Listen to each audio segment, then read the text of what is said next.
Hello friends, welcome to our channel home makings. ఈరోజు మన ఛానల్లో ఎంతో టేస్టీగా, డిఫరెంట్గా, ఈజీగా అయిపోయే చపాతీ ఎగ్ నూడిల్స్ ఎలా తయారు చేసుకోవాలో చూపించబోతున్నాను. చాలా టేస్టీగా ఉంటుంది ఫ్రెండ్స్. ఈ వీడియో చూసిన తర్వాత మీరు కూడా మీ ఇంట్లో ఒకసారి ట్రై చేయండి. మరి దీని ప్రాసెస్ ఏంటో, ఎలా తయారు చేసుకోవాలో ఇప్పుడు మనం చూసేద్దామా? ముందుగా పల్చగా చేసి కాల్చుకున్న 4 చపాతీలను తీసుకోవాలి. 4 చపాతీలను చూపించిన విధంగా రోల్ చేసుకోవాలి. ఇలా రోల్ చేసి ఒక నైఫ్ తీసుకుని ఇలా చూపించిన విధంగా కట్ చేసుకోవాలి. ఇలా కట్ చేస్తే మనకి చపాతీ అనేది నూడిల్స్ లాగా పొడవుగా వస్తుంది.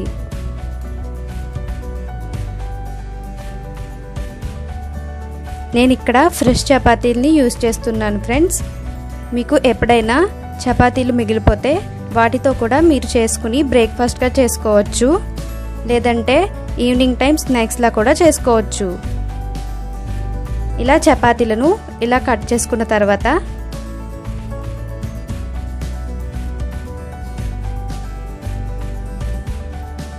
వీటిని ఇలా విడదీసుకుని పక్కన పెట్టుకోవాలి.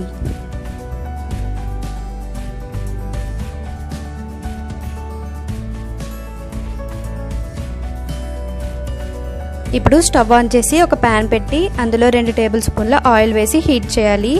హీట్ అయిన తర్వాత 2 కోడిగుడ్లను ఇలా బీట్ చేసుకుని ఈ ప్యాన్లో వేసేసుకోవాలి. ఇలా వేసిన తర్వాత ఒక 2 నిమిషాల పాటు కదపకుండా ఉంచేయాలి. కదిపినట్లయితే మనకి ఎగ్ అనేది చిన్న చిన్న పీసెస్గా అయిపోతుంది ఫ్రెండ్స్.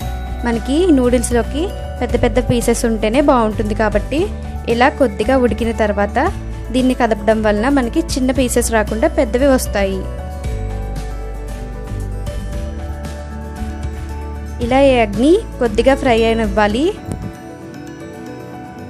కొద్దిగా ఫ్రై అయిన తర్వాత చిటికెడు ఉప్పు, చిటికెడు మిరియాల పొడి వేసుకుని ఫ్రై చేసుకోవాలి. నేను ఇక్కడ ఓన్లీ ఎగ్ పీసెస్కి సరిపడేంత ఉప్పు, మిరియాల పొడిని వేసుకుంటున్నాను. ఎందుకంటే మనం వెజిటేబుల్స్ వేసిన తర్వాత వేస్తే ఆ సాల్ట్ అనేది ఈ ఎగ్ పీసెస్కి సరిగ్గా పట్టదు. దానికోసం నేను ముందుగానే ఎగ్ పీసెస్కి సాల్ట్ అండ్ పెప్పర్ని యాడ్ చేసుకుంటున్నాను. ఇలా ఈ ఎగ్ అనేది కొంచెం ఫ్రై అయిన తర్వాత సన్నగా కట్ చేసిన క్యాబేజ్, క్యారెట్, క్యాప్సికమ్, చాప్ చేసిన ఉల్లిపాయ, 2-3 పచ్చిమిర్చి వేసుకుని వీటిని 60% కుక్ అయ్యేంత వరకు ఫ్రై చేసుకోవాలి. 60% కుక్ అయిన తర్వాత మనం ముందుగా ప్రిపేర్ చేసుకున్న చపాతీ నూడిల్స్ని ఈ ప్యాన్లోకి యాడ్ చేసేసుకోవాలి.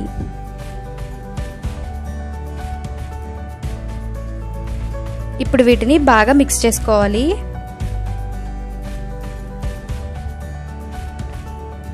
ఇలా బాగా మిక్స్ చేసిన తర్వాత 1/2 టీ స్పూన్ ఉప్పు,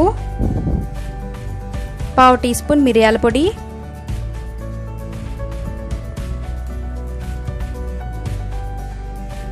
1 tea spoon vinegar, 1 tea spoon soya sauce, 2 tea స్పూన్ల టొమాటో సాస్ని యాడ్ చేసుకోవాలి. ఇప్పుడు ఈ సాసెస్ అన్ని బాగా మిక్స్ అయ్యేంత వరకు కలుపుకోవాలి. సాసెస్ అన్ని బాగా మిక్స్ అయిన తర్వాత ఒక 5 నిమిషాల పాటు లో ఫ్లేమ్లో పెట్టి టాస్ చేసుకోవాలి. ఇలా అన్ని బాగా మిక్స్ అయిన తర్వాత స్టవ్ ఆఫ్ చేసేసుకోవాలి. ఇప్పుడు ఈ చపాతీ ఎగ్ నూడిల్స్ని ఒక ప్లేట్లోకి సర్వ్ చేసేసుకుందాం. అంతే, ఎంతో టేస్టీగా, డిఫరెంట్గా చపాతీ ఎగ్ నూడిల్స్ రెడీ అయిపోయాయి. మీరు కూడా ఒకసారి మీ ఇంట్లో ట్రై చేసి ఎలా ఉందో నాతో కామెంట్ సెక్షన్లో షేర్ చేసుకోండి ఫ్రెండ్స్. ఈ వీడియో మీకు నచ్చినట్లయితే లైక్ చేయండి, షేర్ చేయండి, నాతో కామెంట్ సెక్షన్లో షేర్ చేసుకోండి. ఇంకా ఇలాంటి టేస్టీ రెసిపీస్ కావాలంటే మా హోమ్ మేకింగ్స్ ఛానల్ని సబ్స్క్రైబ్ చేయండి. సబ్స్క్రైబ్ చేసినప్పుడు పక్కనున్న బెల్ ఐకాన్ని ప్రెస్ చేయడం మర్చిపోకండి ఫ్రెండ్స్. అలా చేయడం వల్ల నేను ఈ వీడియో పోస్ట్ చేసినా మీకు ఇన్స్టెంట్ నోటిఫికేషన్ వస్తుంది. Thanks for watching.